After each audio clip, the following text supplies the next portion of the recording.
Her job is to fight for the rights of the more than 4 billion women across the globe. This is Women and Wealth, and I'm Nozipho. Tonight we bring you a special extended interview with United Nations Under Secretary General and Executive Director of UN Women, Phumzile Mlambo-Ngcuka. And in Power Redefined, we bring you the newest recipient of the Nobel Peace Prize, Malala Yousafzai.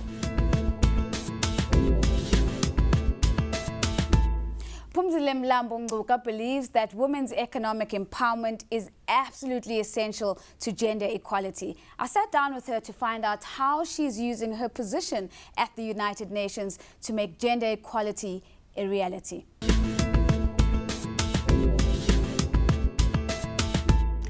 Well, yes, indeed, it's more than half of the world's population that we're responsible for, but it's also one of the youngest agencies of the United Nations.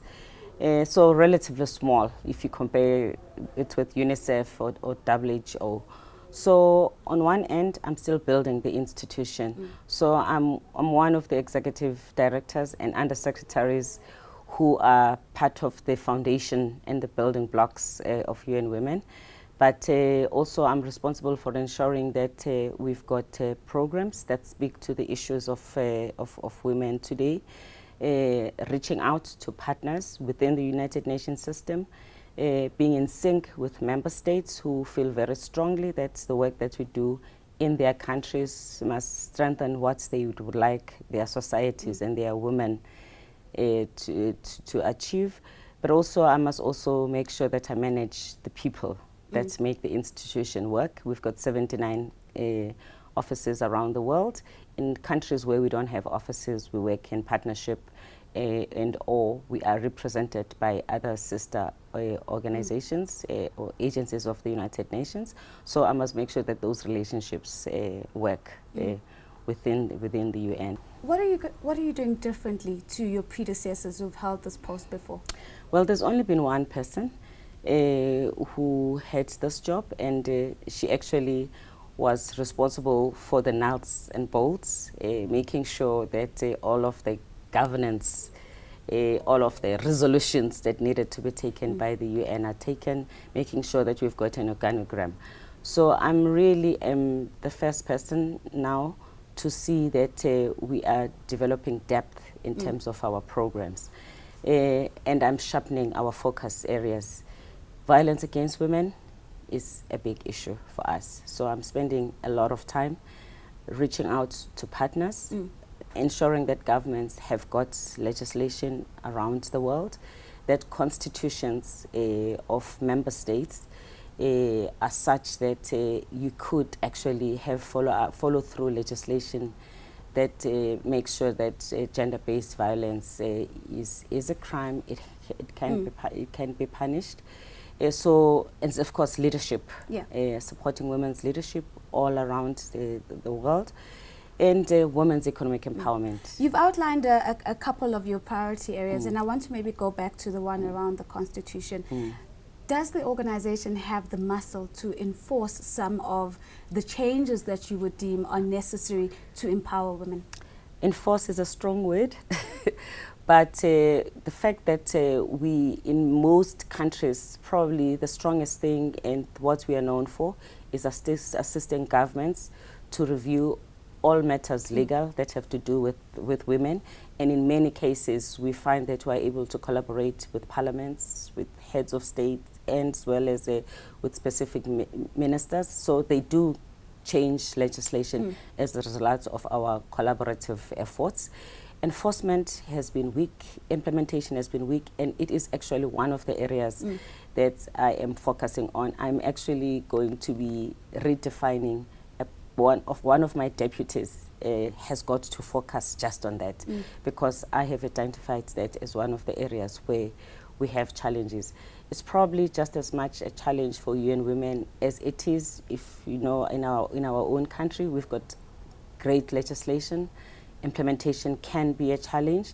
I would like, with the experience that I've had in government, to use what I've learned in South Africa, where we've made breakthroughs in terms of implementation, what I'm learning in the United Nations from other countries, to really fine-tune how we track the passing of legislation to making sure that it is adopted nationally, and that from there onwards it is actually being acted upon by the relevant parties. Let's go into a little bit depth around the pieces of legislation. What are you advising governments? If you could give us maybe 2 or 3 priority areas. Yeah, for instance, let me take in an area of education, which I think everybody can relate to. There are countries where there is no legislation to support equality and in relation to access to education for girls and boys, and yet there's discriminatory practices. So what we would do in that instance is to make sure that there is actually legislation that affirms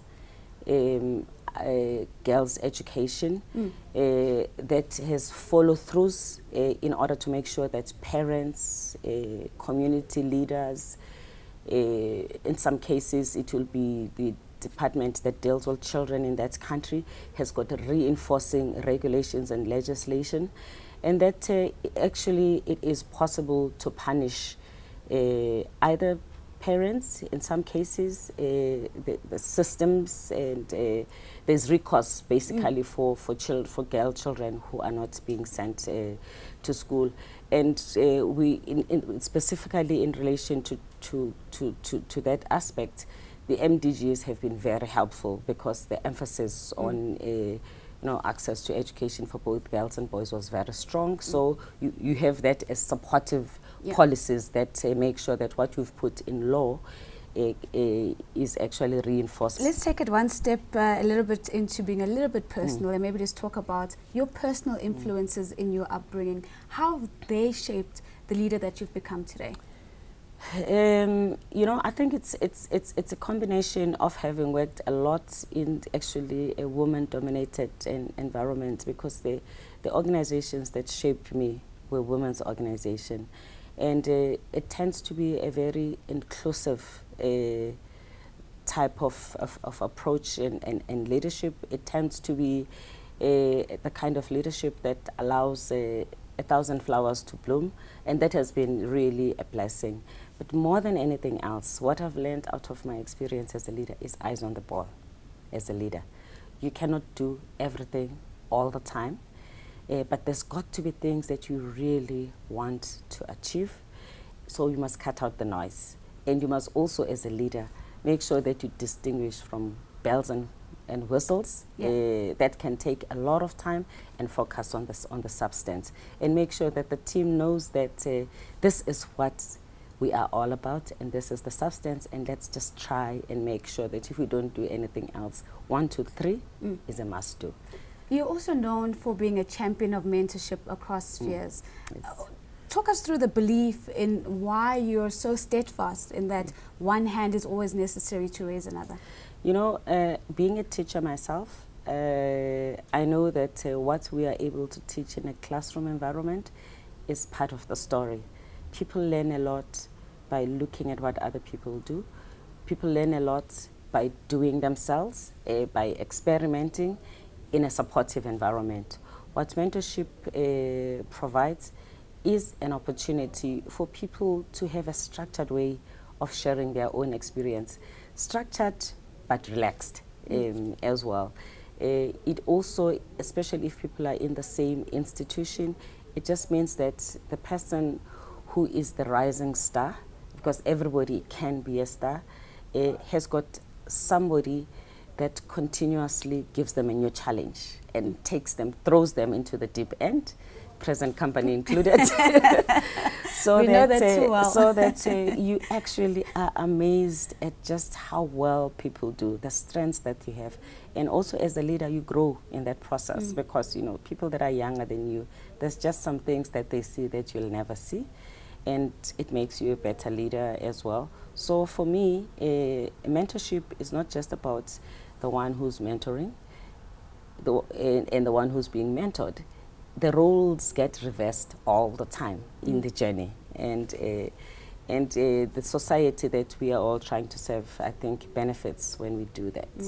And finally, I would think thousands of young women across the continent, even globally, look up to you as their leader. But who do you look up to? Who do you draw inspiration from? Who do you look at and say, I want to be like that woman? You know, I actually draw a lot of inspiration from young women myself, because I just have met phenomenal young people who have done things with their lives that I could never dream of doing when I was their age. I mean, think of a young girl like Malala. That's an inspiration for me. I look up to that girl. When I grow up, I want to be like her. I think of a young woman from Burkina Faso who is a secondary school student who was worried that a lot of her classmates from primary were dropping off because the schools were too far. And she just started an initiative to gather bicycles in order to give to families that couldn't afford transport for their children to go to school, and then make sure that she reduces dropouts because you know, there's a bicycle lift club.